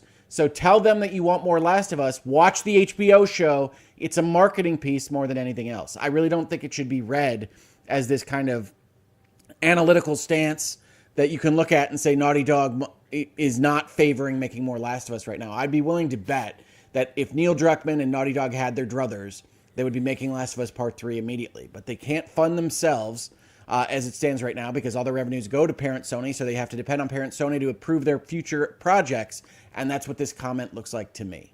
But maybe reasonable minds can differ on this. I don't know. Do you think Neil Druckmann means something else, guys?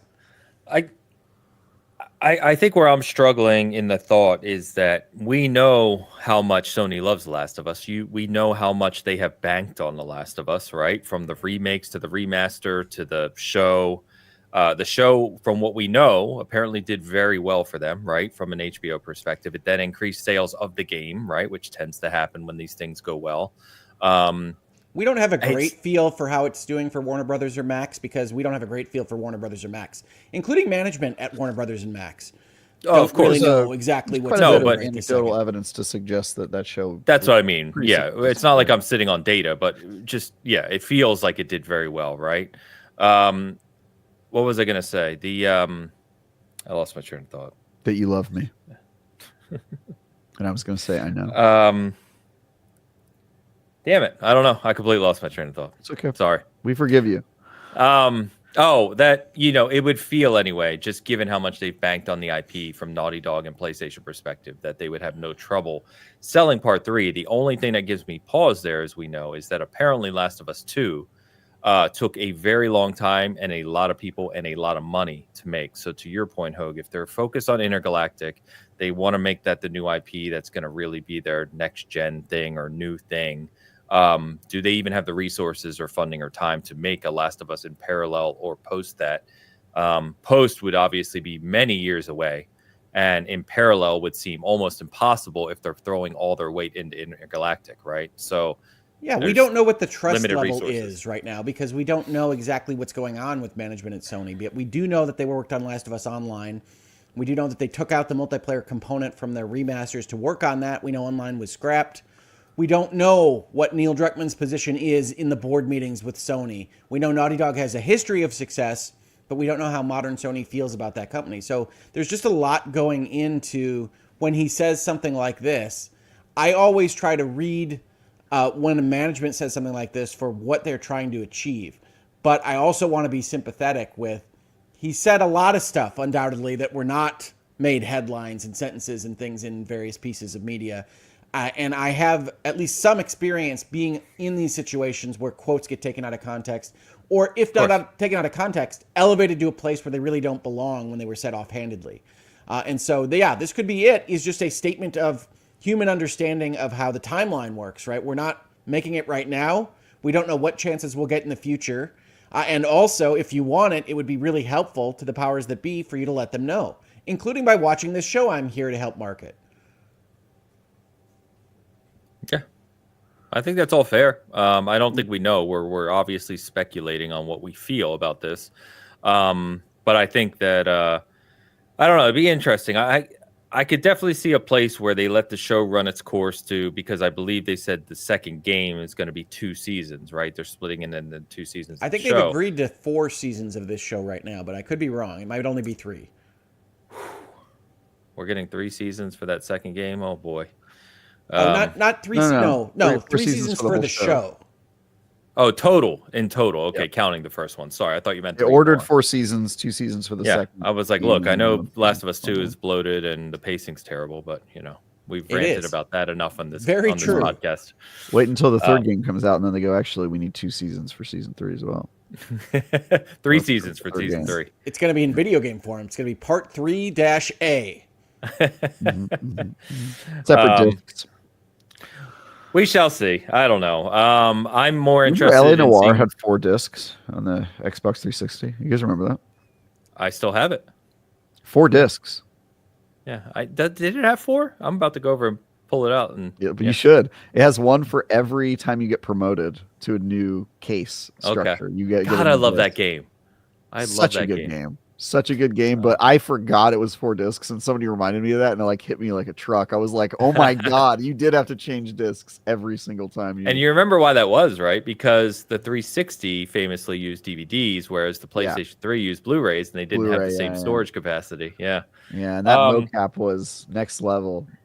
At the time, it was fantastic. It's certainly a level. It's a different level from what we expect from motion capture now. I like LA Noire, but it should have been better than it was. That story did not come together. Better than it was.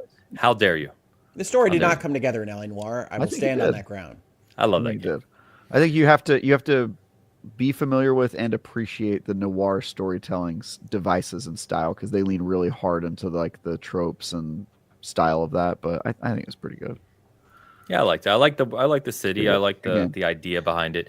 Did you? One other news thing we didn't talk about this week is the fact that you saw that the company that was the main guy that ran, what was it, Bondi? Team Bondi, was it that did that? Back in the day. Yeah, and then they got shut down and reorganized and all this structure. Did you see that Rockstar went and bought the new company that's run by that same guy? Yeah, I didn't realize that they had used his company to make the remaster of the Grand Theft Auto trilogy. Yep. The 3 I didn't know that either. So that's why they bought them, is that was such a successful project. But I didn't know that was the same guy until I saw these articles this week. So yeah, we were going to get a sequel to LA Noire, but Australia hates the games industry. Basically made it impossible for them to continue operate. That's a shame. Same with that 2K or the Borderlands company, also based in Australia.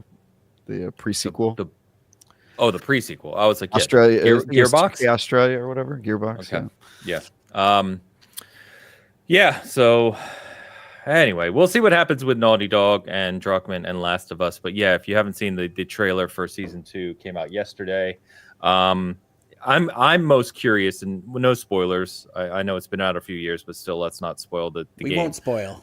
But I'm just curious of how they split that up. If part 2 is going to be 2 seasons, given what happens in that game, where do you make that cut? You know what I mean? What are they going to end on that first? A round of golf, I think, will be the cut between the seasons. Would be my guess. Oh, that's crazy! No way. That's so early. No, I think. See, I think absolutely, they're going to stretch it out to a round of golf being the if not the end, the penultimate. The actors involved. I kind of forgot about that. That would be crazy to me as well, though. Like, because that's pretty early in the game. You know what I mean? It's like but they cover it with flashbacks later in the game. So I think that you can just move things around, shuffle them until you use the actors for a full season. Or you could do that. You could do it the exact way. I don't know, man. I see them doing the exact way in the game and then just having that actor appear via. Well, again, no spoilers, I can pretty much promise that it's not going to be exactly the way that the game was, because it just doesn't make sense. Why can you from what we have seen of the season 2 footage? Why can you promise it? Why can I promise it? I said because after I said that part. Did you hear the whole sentence? Yeah, promise though. That's crazy. I said pretty much promise. Yes. The trailer does look a little like either it's a promise or it's not. Is your word your bond, or is it pretty much? I said pretty much promise. So your word is pretty much your bond. I didn't say anything about my word being my bond. It's crazy. It's like Hogue just has no morals. Travis is just like, hey, this thing you didn't say. Are you for it? Come on. Yeah. Oh, you're not for it. I love that. It's a little wishy-washy. You can either promise something or you cannot promise it. But I like that I'm back with the both of you. Hogue, believe in something. Am I right? Am I right, guys? I think if you look at the trailers and you look at the footage of what we've gotten so far from season 2, it looks like they are stretching that early part to the whole season. Would be my guess. I think if you look at Hogue's history of actions and statements, you can find that the man stands for nothing. Debbie Dubs with a super chat. Hogue missed you, Travis. Why do I broadcast this on my channel? Debbie Dubs with a super chat here. Oh, Debbie Dubs, $5 super chat says, bleh, I hate spring forward. Good morning from Seattle. She doesn't know if it's good because she doesn't like the daylight savings. 3 cappuccinos, 3 espresso cups. That is also known as 4, if you can count. Oh, there are okay. There are 4.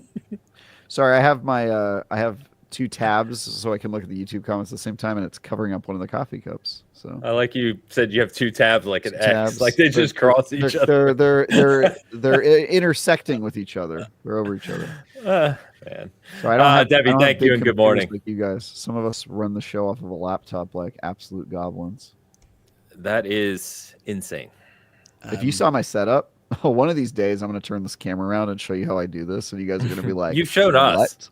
Have I shown you? Yeah. Yeah. Unhinged, right? Unhinged. Yeah, I think unhinged isn't strong enough, but yes. Yeah. But what are you going to do when you live in San Francisco and you don't have space? I don't have space for a dedicated. Nobody's making you live in San Francisco, Travis. They are. It's called because all the good things are here. I don't have a choice. I don't have a choice. That's where all typical city mouse talk. Don't shake your head. You've never even been here, Hogue. You know nothing about this place. I know that I have good things in my life, and I have never been to San Francisco. Yeah, which means you only think you have good things in your life. You haven't actually had a taste of real good shit. See, this is very typical. I've been to Michigan, okay? And guess what? There's a bunch of fucking cheesecake factories. We don't need to go to Michigan. I don't have the versus sign on this new darker frame yet. You guys gotta tone it down. So I am positive that the great state of California has plenty of franchise restauranteries. Not in San Francisco. Restauranteries, that's right. On that restaurantery, we don't allow new. Okay, go ahead. You done? Man, I ate at a cheesecake factory in San Diego. Okay, that sounds like a terrible time for you. I'm sorry about that. Sorry that happened to you. I'm just thinking about the last time I was in California. I'm sorry you engaged in that dietary nihilism in San Diego. It's unfortunate for you. Dietary nihilism. Anyway, these guys are back. We're all back. We are going to go ahead and start wrapping it up because it's a pretty quiet week. We had a ton of game releases, ton of games to talk about, which we covered. But news-wise, pretty quiet. I think everyone's just happy with their games right now. So let's go ahead and start wrapping up, boys. Before we leave, though, please, if you're hanging out with us, hit that like button, leave us a comment, especially with daylight savings this morning. It feels like people are going to miss out on the live show this morning. So help us out. We would appreciate it. On the Season Gaming side, I'll quickly call out, like I said, that Alex is working on the Assassin's Creed Shadows review for us. You can stay tuned for that. It won't be next week's show. It'll actually be 2 days after next week's show. We'll be able to talk about that review, so you can stay tuned for that. You can see this Elden Ring statue behind me. I've got a review of that up on the site or unboxing if you want to check that out. And we will also have a review of the highly anticipated indie game Wanderstop. Wanderstop is coming out soon. Yes, our review goes up tomorrow on that.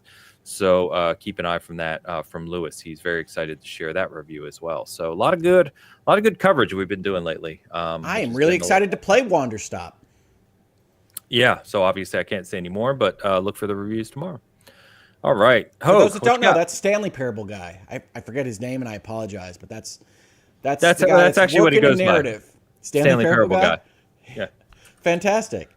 As for what I've got, I have done a video in virtual legality on some of the more recent Donald Trump executive orders and legal fights that we have seen. So I am not trying to take my channel into politics only as a series. I will tell you, the YouTube algorithm is very, very pro my What the Trump video series. So one, I think it's useful to get more information about what's happening with respect to the administration and the legal fights surrounding it. So I will continue to make those videos.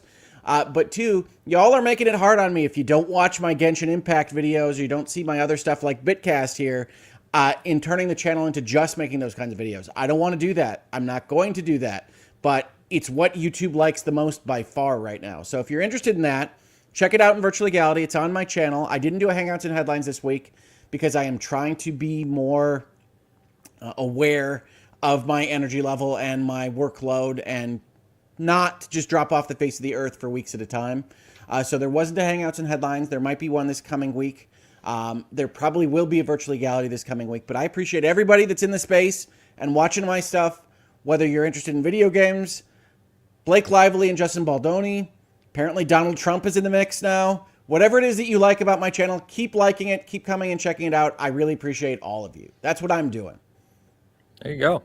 Thank you, sir. Also, Stanley Parable is made by Davey Redden and William Pugh.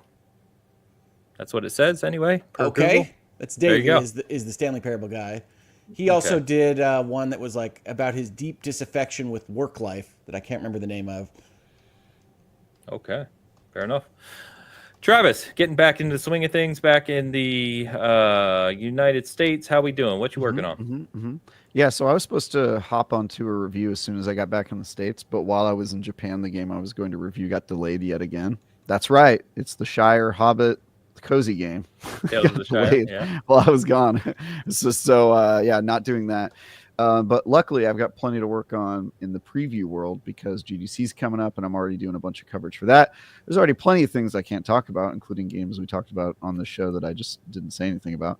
So I can talk about stuff I've already previewed that's already out there. Obviously, we talked about Atelier Yumia. I also previewed, since the last time we talked, since the last time I was on your guys' show, Chip and Claws versus the Brainioids, which is from the creator of XCOM. It's kind of a cartoonish, real-time strategy plus third-person action game with a very goofy, tongue-in-cheek kind of energy to it, obviously, because the game is called Chip and Claws versus the Brainioids. If that wasn't a clue to its tone, that's really all you need to know. But that's a very cool couch co-op game that I recommend to folks who like a little bit of RTS tower defense stuff. It was surprisingly deep, so you should check out my preview on that. I was also on several episodes of Podcast Unlocked, IGN's Xbox podcast recently, talking about Avowed, one of the weeks, talking about what did we talk about the second time I was on the show? I don't really remember, but we talked about a bunch of stuff. And we did an interview with the creative director of Avowed and the studio head of Obsidian. So that was a fun interview. And I Carrie Patel, is it? Yeah. Carrie Patel, and I forget the guy's name, but it was a very fun interview. We got to talk about why there's no romance options in Avowed. We got to talk about fun Trey Parker, Matt Stone stories from the Obsidian South Park days. It was a cool interview, so you can check that out as well. That's really all I have to promote right now. Full disclosure, I'm probably going to be pretty quiet about stuff I'm working on for like the next 4 weeks, but then come like late March, early April, I have a ton of super cool stuff I'm very excited to talk about that I can't talk about right now. But yeah, I'll probably just be hanging out and listening to your guys' thoughts on games, and then I'll be able to tell you what I'm up to. Well, again, we've got a bunch. Looks awesome. Chip and Claws is cool. I really recommend checking that one out, and I think it's coming pretty soon. It's like later this year, maybe in a couple months or something. I was going to ask you that because it's on Next Fest, right? Yeah, it's on Next Fest. I think they're going to have some stuff on it in GDC, but I got to play. Oh, they're having a demo out soon where you can play like I think the first 6 levels. And honestly, the first 6 levels will sell you on the game. It's super cool. And I mean, co-op games, couch co-op games. We need more of those. It's pretty cool. Yeah, that's cool.